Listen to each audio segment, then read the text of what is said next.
long friend, Chris Peters, one of my best friends in the whole world. And this is going to be a different kind of episode. You know, Chris and I were talking in the pregame. How are we going to talk about? I think we're just going to go talk about our we're just going to be a little experiment in podcasting and radio. We're going to talk about our friendship tandem.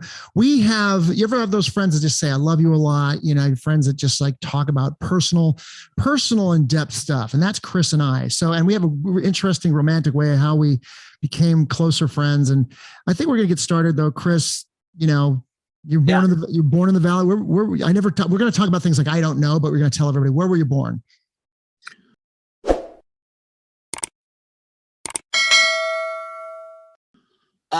I was born a Jewish Cherokee Indian immigrant in the soul food chain of Malibu.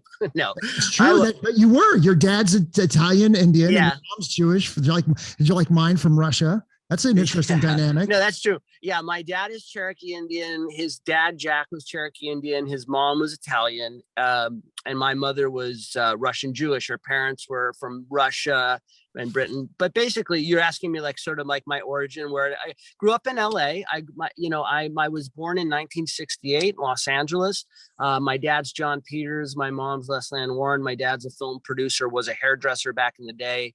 If you ever seen the movie Shampoo, that's a sort of a great blend of my dad's story of who he was, but also like Gene Shakov and a couple of these sort of iconic pussy maven sort of hard charging guys of that day. And that was my dad. And he used to drive around with me on a chopper in the late 60s, early 70s with like bikini underpants, my dad, the long hair and like a cowboy hat with like a vest, no shirt, big cowboy boots, and me on the back like down PCH. And so my dad was like this guy, like crazy, violent, smart, but brilliant about people and that kind of thing. And my mom was very kind of like wholesome Jewish girl from New York, Broadway, very emotional, wise kind of spirit, but totally opposite of my dad. And they got together. I think they met at a party or something like that, like a Hollywood type of party in the late 60s and came together. And I was born in 68. And so we grew up in LA, and my parents stayed together for about 5 years. And it was a violent union. It was lots of violence just from the beginning. My dad is a violent guy, explosive, a time bomb, also really charming and loving. And so, this blend of things, and my mom was very loving, sweet, crazy, emotional, spirit, etc. And unrecovered back in those days. She's come a long way. My mom, she's changed a lot.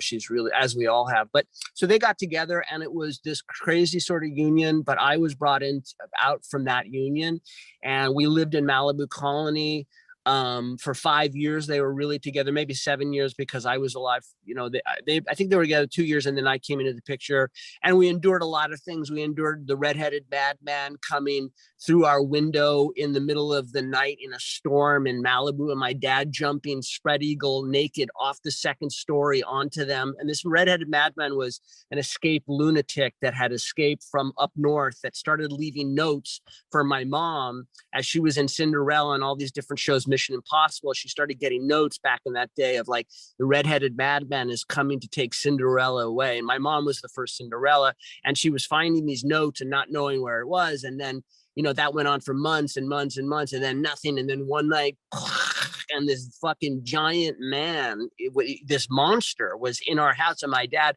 ran naked, grabbed this antique gun, ran naked, like spread eagle, like a flying squirrel, balls and everything flying everywhere on top of him. And they're like fighting and crazy. And the guy, they go through this window, and like the guy starts running down Malibu Colony. We were living in the colony. And back in those days, it was like, Larry Hagman from Dallas was our neighbor. And it was like, oh God, like Steve McQueen, those kinds of people, maybe not him, but like that. And so my dad chases him down Malibu Colony and to the end and grabs him, and they beats the guy up and drags him naked, back and the cops come. And so it was a lot of those kinds of things. And it was also a lot of good times, but they basically lasted 5 years. And what happened is my Barbra Streisand became my stepmom. And so my dad was always like looking, like he wanted more out of his life. He's a very driven dude. And he was also, and so he was a famous hairdresser at that time. Sorry, I'm rambling too much, but I'll get more to the point. No, this is good. This is the way we like to tell stories. Okay, good. So my dad had 2 shops at that time. It was probably